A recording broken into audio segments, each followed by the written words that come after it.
오늘도 하나님 말씀 앞에 서게 되어 여러분 모두 주의 이름으로 축복합니다. 하나님 말씀은 사도행전 3장 20절 21절입니다. 또 주께서 너희를 위하여 예정하신 그리스도 곧 예수를 보내시리니 하나님이 영원 전부터 거룩한 선지자들의 입을 통하여 말씀하신 바 만물을 회복하실 때까지는 하늘이 마땅히 그를 받아두리라.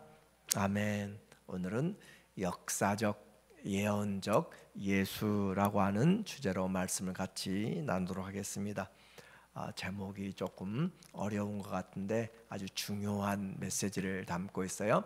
예수님은 역사적으로 우리에게 오신 그 말씀이 육신이 되신 하나님이시다라는 것이고, 예언된 예수라고 한 것은 성경의 모든 선지자들의 예언을 좇아서 왔다라고 하는 것으로서 우리에게 영지주의를 우리는 거부하고, 또 성경에 하나님께서 우리 가운데 예비하신 실제적인 역사 중에 임하였던 그 주님을 말씀하는가요? 그래서 신앙생활은 우리에게 새로운 삶을 말씀하고 있습니다. 2장에서 사도들이 새로운 신앙으로 예수 그리스도를 믿는 교회가 탄생되었고, 교회는 함께 모여서 사도들의 가르침을 받고 기도하고 또 교제하고 또 섬기는 그런 은혜들을 나타내게 되었어요.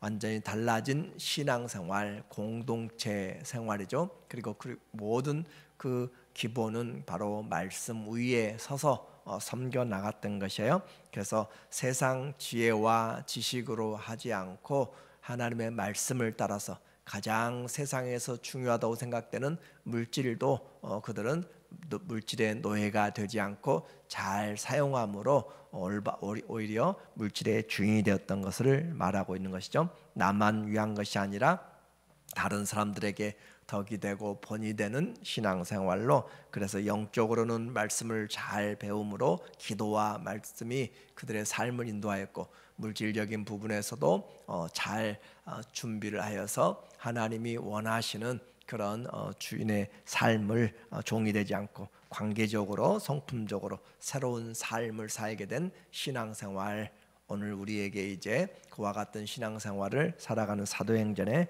모습을 보여주고 있어요. 예수 이름으로 되어진 공동체라고 그렇게 교회를 이야기하고 있습니다. 그리고 제자들은 하루에 보통 3번 또는 5번씩 기도하는 삶을 살았어요. 아침 그리고 정오 그리고 저녁에 그렇게 기도하는 삶을 그들이 살게 되는데, 고린도전 사도행전 10장에도 고넬료가 우리에게 말하기를 그가 오후 3시 기도 시간에 천사의 방문을 받게 되죠. 베드로와 요한도 오늘 오후 제9시에 오후 3시에 성전에 기도하러 올라가다가 한 사람을 만나게 됩니다. 그래서 3장 5절에 보니까 그들이 올라갔을 때 성전 미문에서 그들이 본 것은 바로 나면서부터 안진병이 된 40살 정도 된 사람이 구걸하고 있는 것을 보았어요. 그리고 그에게 말을 하는 것이죠. 그가 그들에게 무엇을 얻을까? 지금 이 사람이 베드로와 요한을 바라볼 때 베드로가 이르되 은과 금은 내게 없거니와 내게 있는 이것을 네게 주노니 나사렛 예수 그리스도 이름으로 일어나 걸으라. 나사렛 예수 그리스도의 이름. 그래서 우리에게 은과 금보다 더 중요한 것이 예수 그리스도 이름, 우리에게 생명보다 귀한 것이 바로 예수 그리스도의 이름. 예수의 이름을 보물로, 예수 이름을 생명으로, 예수 이름을 가장 존귀하게 여기는 사람은 최고의 보물과 능력을 가진 사람이에요. 그래서 우리에게 나사렛 예수 그리스도의 이름으로 일어나 걸으라 라고 한 것은 가장 중요한 하나님이 우리에게 주신 복음의 능력입니다. 예수 이름의 능력보다 더 큰 것이 없어요. 하늘과 땅의 모든 권세를 우리에게 주셨는데 바로 예수 그리스도의 이름을 사용할 수 있는 권세를 우리에게 주신 것이죠.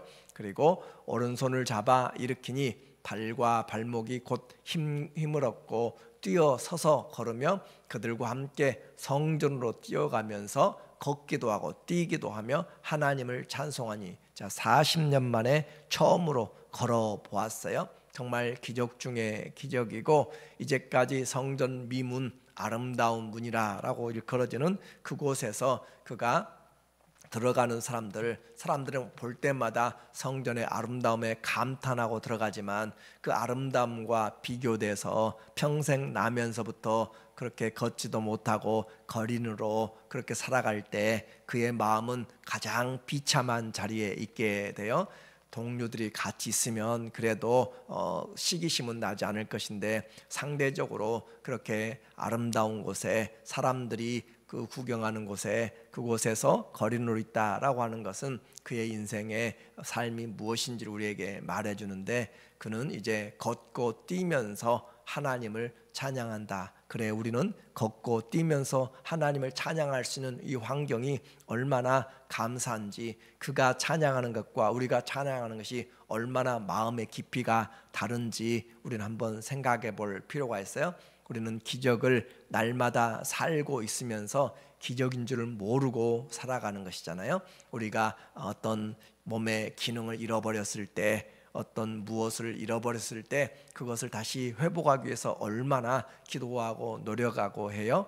그런데 오늘 우리에게 주어진 것, 감사할 줄 아는 그 부분에서 우리의 예배도 그냥 내가 와서 드리는 것이 아니라 하나님의 주신 은혜의 결과로 우리가 이 자리에 예배드리고 있다라고 하는 사실이 기적인 것이고, 그래서 그 마음이 하나님께 열려질 때 우리는 풍성한 열매를 맺게 됩니다. 기적의 치료, 사람들이 몰려들었어요. 그런데 베드로의 중요한 그의 설교가 다시 한번 시작됩니다. 사도행전 우리는 2장에서 기적을 보면서 그가 설교하였고, 오늘도 두 번째 기적을 통하여서 설교하는 내용이 나와요. 12절 말씀에 베드로가 이것을 보고 백성에게 말하되, 이스라엘 사람들아, 이 일을 왜 놀랍게 여기느냐? 우리 개인의 능력과 경건으로 이 사람을 걷게 한 것처럼 왜 우리를 주목하느냐? 그래서 우리에게 말씀하기를, 왜 나를 또 우리를 주목하느냐? 많은 사람들은 자기 자신이 주목받기를 원하는 거죠. 내가 기도하니까 이렇게 되었다라고 생각하는 그런 사람들이 있어요. 그런데 그게 아니라 하나님이 은혜를 베풀어 주신 것이죠. 그 이름을 믿음으로, 그 이름이 너희가 보고 아는 이 사람을 성하게 하였나니 예수로 말미암아 난 믿음이 너희 모든 사람 앞에서 이같이 완전히 낫게 하였느니라. 그래서 베드로는 철저히 자기가 한 것이 아니고 우리가 한 것이 아니라 예수님의 이름이, 그 믿음이 하게 했다라고 하는 거죠. 그래서 그 이름을 믿음으로, 왜 우리를 지금 주목하고 있느냐? 완전히 우리가 잘 보아야 될 그런 내용이에요. 어떤 목사님이 같이 모임 때 이런 이야기를 해요. 교회에서 예배를 드리면 그 구역에서 주일날 예배 모임이 예배가 끝나고 주일날 목장 모임을 하는데, 그곳에 어떤 다른 은퇴 목사님이 참석하셨는가 봐요. 그래서 같이 계시니까 목사님 오셔서 같이 목장 예배 드리자고 초청을 해서 같이 예배를 드리는데, 그날 주제가 은사였던 것 같아요. 그래서 은사에 대해서 이야기하고 그러는데, 이 목사님이 나는 치료의 은사가 있다라고 그렇게 이야기를 하면서 자기의 이야기들을 많이 하게 되었어요. 우리가 조심해야 될 것이, 그 자리는 본인의 치료를, 은사를 나타내는, 또 그것을 자랑하는 자리가 아니라 나는 있는 것 중요한 부분이 될 수 있어요. 그러나 그것을 통하여서 그래서 어떻게 하라는 것인가 우리는 잘 생각을 해야 돼요. 우리에게 맡겨주신 질서들을 통하여서 만약에 내게 은사가 있으면 그 은사들을 잘 활용할 수 있는 기회를 갖는 것은 중요합니다. 그러면 담임 목회자에게 이야기해서 내가 이런 은사가 있는데 이렇게 같이 도와줄 수 있는 방법을 찾는 것이 가장 지혜로운 것이고, 성도들도 누가 예언의 은사, 또 어떤 특별한 은사들이 있다고 했을 때 그것에 무조건 따라가는 것이 아니라 말씀의 가르침을 받아서 잘 행할 수 있는 것이 그게 중요한 것이고, 사람을 시험에 들게 하지 않는 방법이 되는 것이에요. 그래서 그와 같이 할 수 있는 것이 우리가 성숙한 신앙이 되는 것이죠. 그래서 무엇을 하든지 우리는 그리스도 안에서 교회의 몸을 해치거나 나누게 되는 그런 것은 지혜롭지 못하다라고 하는 거예요. 그렇게 우리가 하나님 앞에서 믿음을 가지고 세울 때 서로가 힘이 되는 것이고, 우리는 교회가 각각의 은사들을 잘 사용해서 섬겨야 될 필요가 있는 것이고, 그리고 여러분이 어떤 무엇을 배우고 또 가기 원하면 저는 저한테 이야기하면 저는 무조건 반대하지 않습니다. 듣고 또 좋은 것이면, 제가 할 수 없는 것이면 길들을 열어가고, 그러나 확인을 해야 될 필요가 있는 것이기 때문에 그것을 가로막는다 생각하지 말고 안전하다라고 생각하셔서 그렇게 하면 저는 오히려 더 권고하고, 만약에 어떤 누군가가 큰 은사를 가지고 저에게 이야기하면 저는 충분히 이야기하고 나누고 같이 동행할 수가 있어요. 그러니까 그와 같은 우리의 순서와 질서를 좇아서 덕을 세우기 위해서 해야지, 베드로처럼 왜 우리를 주목하느냐, 자기 자신을 주목하게 돼서 망해버리는 사람들이 많이 있게 돼요. 그러면 결국 말씀이 본인이 들어오지 않습니다. 이것은 우리가 은사에 대한 부분을 잘 중요한 그런 우리의 중심이 되어야 될 필요가 있는 것이에요. 사람에게 있는 것이 아니라 예수님의 그 믿음에 있다라고 하는 거예요. 우리는 죽고 그리스도가 사는 삶, 이것이 기적을 행하면서 해야 될 내용입니다.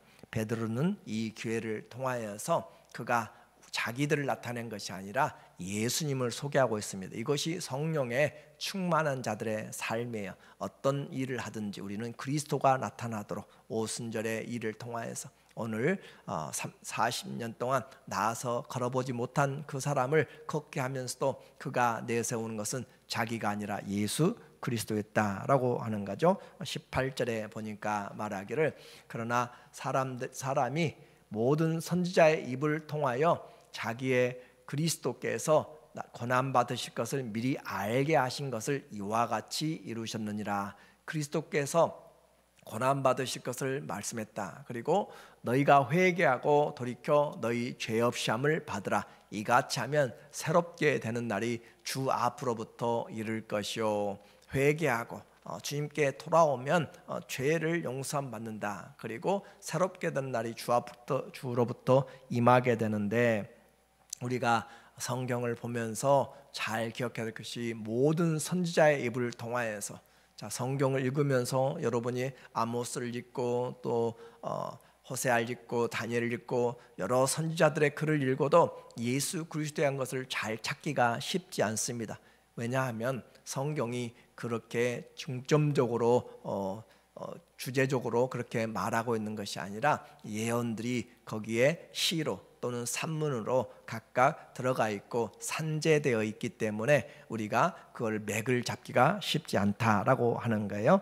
그래서 이 중심인 메시아를 우리가 잘 잡지 못하면 성경을 읽어도 그리스도를 알지 못합니다. 모세오경을 아무리 읽어도 예수님을 발견하지 못합니다. 그러나 우리가 그리스도의 중심적인 구속사적인 그런 신앙을 가지고 보게 된다면 그리스도의 사건을 다 볼 수가 있게 돼요. 그래서 모든 성경은 예수 그리스도의 사역과 그분의 일들을 우리에게 증거하고 있는 모형이고, 또 우리에게 예표로 기록되었다라고 하는 그런 관점에서 우리가 보아야 될 필요가 있습니다. 이것이 바로 성경의 의도예요.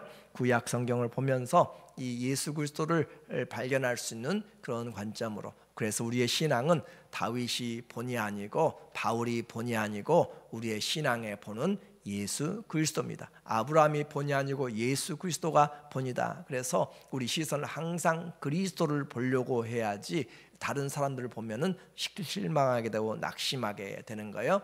또 성경 교회 생활도 마찬가지. 목회자를 보는 것 중요해요. 직분자들을 보는 것 중요해요. 그러나 그들은 다 사람들이고 실수가 있습니다. 그 신앙생활에서도 그리스도를 본받도록 그렇게 행하는 것, 믿음의 주요 온전케 하시고 완성자는 예수 그리스도입니다. 그래서 그리스도를 쫓아가야지 내가 망하지 않지, 사람 따라가다가 얼마나 많이 망하는지 몰라요. 다시 한번 확인합니다. 20절에 보니까 오늘 말하기를 또 주께서 너희를 위하여 예정하신 그리스도 곧 예수를 보내시리니, 이것은 그들이 선지자들이 증언한 것이고 또 다시 한번 우리에게 종말론으로 예수님이 오실 것까지 포함해서 하는 말이에요. 그래서 예정하신 그리스도 곧 예수, 그래서 예수님은 그냥 된 것이 아니라 말씀을 따라서, 예언된 말씀을 따라서 오셨고, 또 모세가 말하되 주 하나님이 너희를 위하여 너희 형제 가운데 나 같은 선지자 하나를 세울 것이니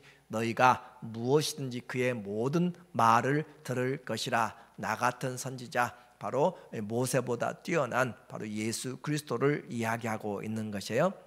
이와 같이 모세도 또 선지자 사무엘 때부터 이어 말한 모든 선지자도, 모든 선지자들은 하나님의 말씀을 받아서 예언하고 나라와 열방에 대해서 구속과 심판에 대해서 이야기하고 이스라엘에 대해서 이야기하고 했지만 그 모든 것이 예수님의 구원의 사역에 대한 부분이었다라고 하는 것이죠. 모든 선지자도 이때를 가리켜 말하였느니라. 예수 그리스도의 이와 같이 오신 메시아의 십자가의 죽으심과 부활의 사역들을 함께 말씀하고 있습니다. 그래서 성경은 역사적으로 오신 예수, 또 메시아로, 예언된 메시아로 오신 것을 이야기해요.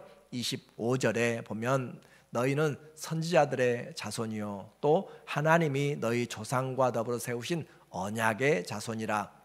아브라함에게 이르시기를 땅 위의 모든 족속이 너의 씨로 말미암아 복을 받으리라 하셨으니, 그 씨가 바로 예수님이다라는 거죠. 하나님이 그 종을 세워 복 주시려고 너희에게 먼저 보내사 너희로 하여금 돌이켜 각각 그 악함을 버리게 하셨느니라. 예수님은 여호와의 종으로 우리에게 오신 것이에요.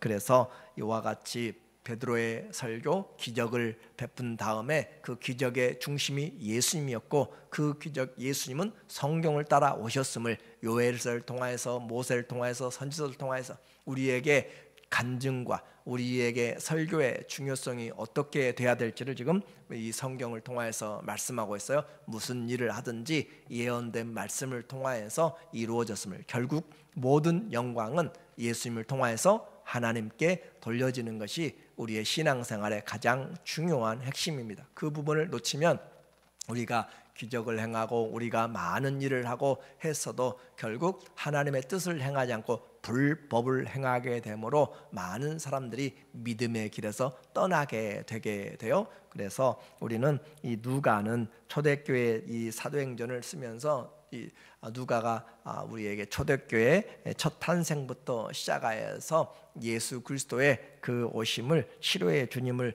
믿는 그 믿음을 우리에게 계속 강조하고 있고, 또 뿐만 아니라 베드로는 자기가 행한 것이 아니라 이 치료하는 것이 바로 예수 그리스도 그분이었다라고 말씀하고 있어요.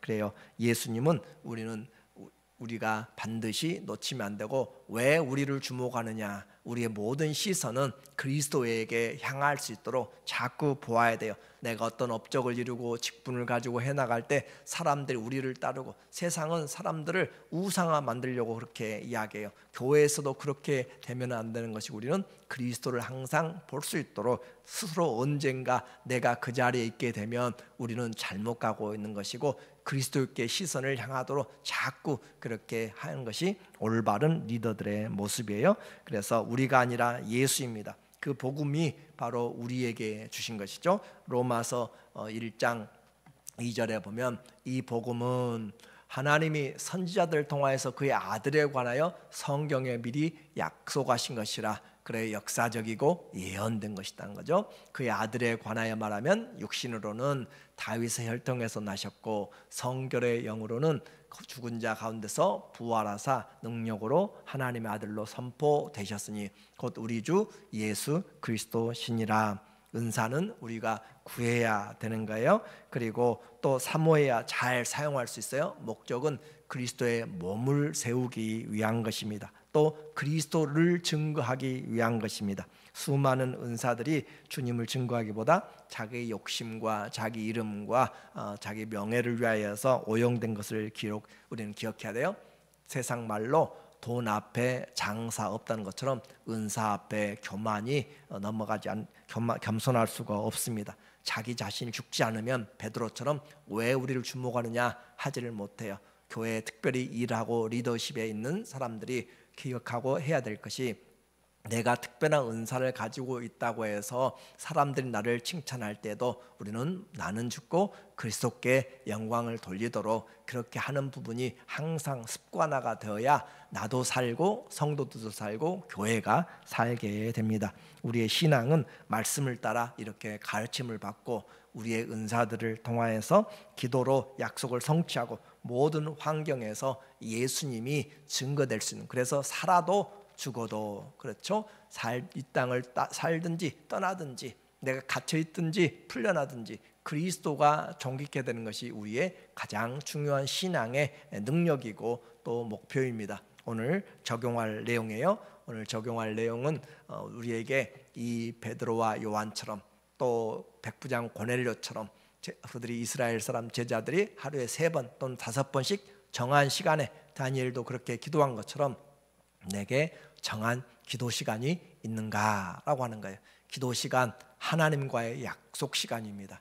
하나님과의 약속 시간을 우리는 잘 기억할 수 있을 때 그 삶이 복된 것이고 하나님을 하나님 되게 하는 것이에요. 그래서 하나님과의 약속 시간 꼭 만들어가면 좋겠고, 예수 이름이 내게 있는가, 우리에게 예수 이름을 우리가 분명히 은과 금은 없어도 예수님의 이름은 있어야 돼요. 내게 다른 세상적인 지식이 없고 건강 가진 것들이 없을지 몰라도 예수 이름은 분명히 있어야 그 이름으로 우리가 구원을 받습니다. 그리고 어떤 일을 통하였든지 영광을 하나님께 돌리는 삶인가. 그래서 성경의 그리스도, 다른 어떤 기적의 그리스도가 아니라 다른 어떤 사람들이 말하는 그리스도가 아니라 성경에 기록된 예수 그리스도, 우리에게 오신 예수 그리스도, 성육신하시고 십자가에 죽으시고 부활하시고 다시 오실 그리스도를 믿는 것, 이것이 오늘 우리에게 역사적인 예수 또 예언적인 예수라는 주제로 오늘 우리 모든 삶이 예수 그리스도 중심의 삶이 되기를 다시 한번 주의 이름으로 간절히 축원합니다. 아멘. 기도하겠습니다. 하나님 아버지, 우리에게 주신 예수의 이름, 그 이름으로 오늘 이 자리에 있습니다. 일평생 그 이름으로 살게 하여 주시고 그 이름을 영화롭게 하기 위하여서 오늘도 약속을 붙잡고 기도하며 주님의 몸된 교회를 세워나가는 우리 모두 되게 하여 주시옵소서. 이 예수 이름이 우리에게 삶을 변화시키는 놀라운 은혜가 되기를 원합니다. 예수님의 이름으로 기도합니다. 아멘. 내일 주일과 또 하나님 감사의 달 잘 하나님께 감사하며 나갈 수 있도록 주님 하나님 때문에 감사가 넘쳐나게 하여 주시옵소서. 성경을 잘 읽고 잘 배우게 하시고 우리의 은사를 잘 개발하고 하나님께 서게 하여 주시옵소서.